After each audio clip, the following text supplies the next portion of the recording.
You cannot not communicate. Yes, I did just use a double negative there, but there's so much meaning in that. Everything we do communicates a message, and that's what our lesson will focus on this week. If you view the course calendar, you'll see that we're already at week 6. We're a quarter of the way through the semester. Congratulations, you've been working really, really hard. Before you know it, we'll be at the midway point, and then the semester will be over. This week's lesson is going to focus on several aspects of communication. I'll be introducing applying nonverbal skills as a competency. However, we are going to revisit evaluating how perception affects communication and evaluating how self-concept impacts communication. If we take a look, and I'll just pull the lesson over here, I'm going into our course in E360, clicking on Lesson 6.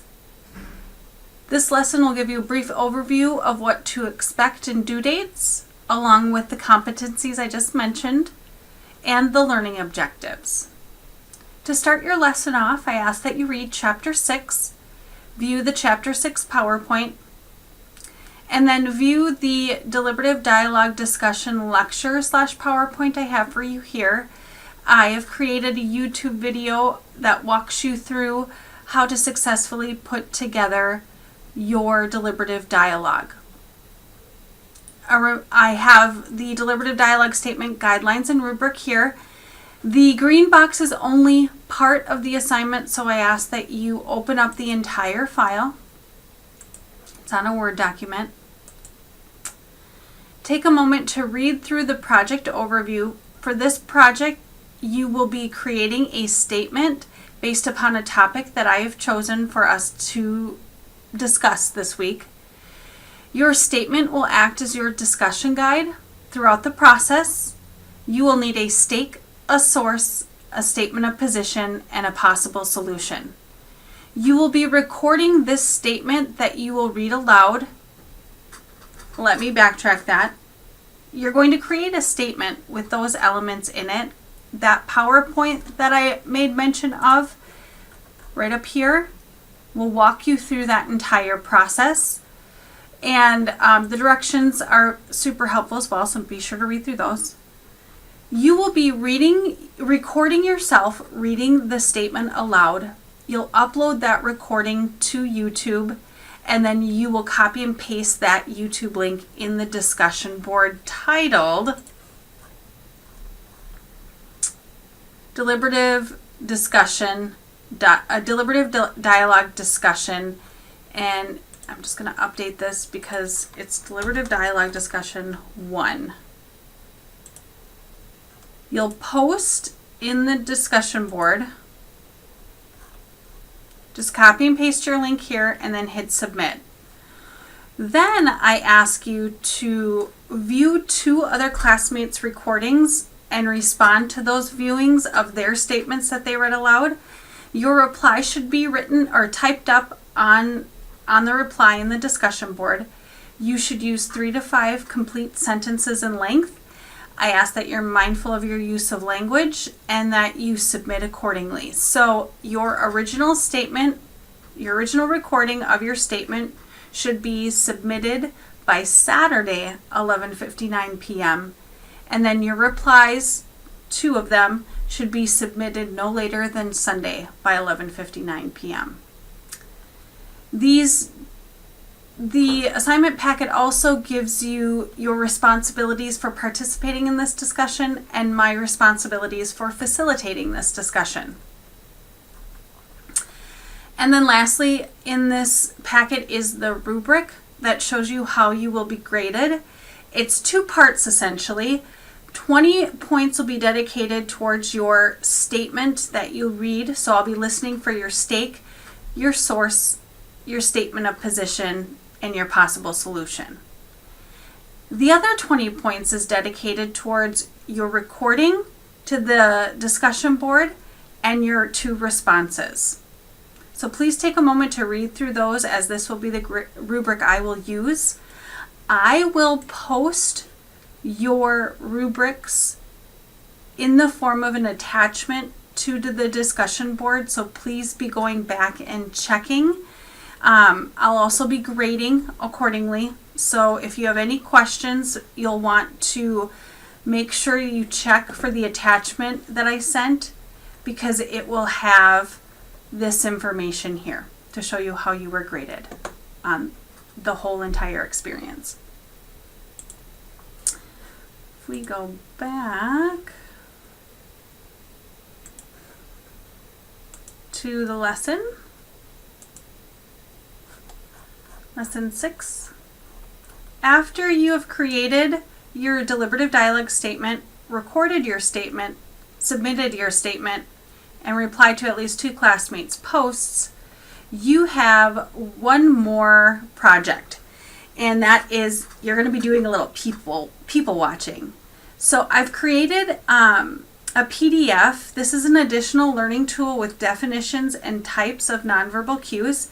This PDF will be helpful for your observation report that you'll be submitting, but it will also be helpful with your occupational interview project, part 2, specifically when you're analyzing and writing about those nonverbal cues. So make sure you open that PDF and view that. And then the observation report, I'm just going to open up the entire file because that has the rubric attached to it.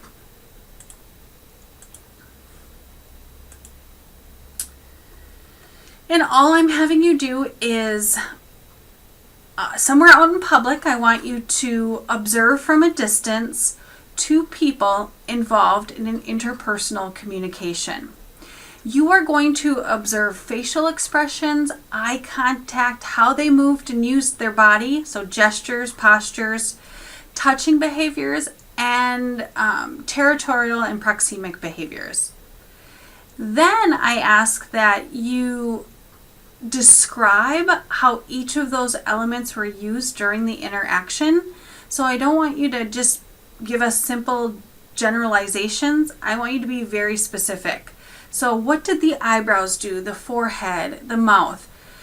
And when you're analyzing that, I want you to attempt to describe what you think the couple is saying with their actions. And if you are close enough to actually hear the conversation, do the silent behaviors complement or contradict the verbal messages that are being sent? You're going to organize your paper in block format, and then make sure that your document has your name, course name, section number, and date in the upper right-hand side. As a reminder, I want you to use a fresh new Word document when you're submitting your observation report. Please avoid using the guidelines and rubric, as that gets very complicated and time-consuming for me when I'm attempting to go in, read, and grade it. Upload the Word document to the Dropbox titled Nonverbal Observations. Please make sure you proofread for spelling or grammatical errors. I want minimum 5 errors present. This particular report is worth 9 points.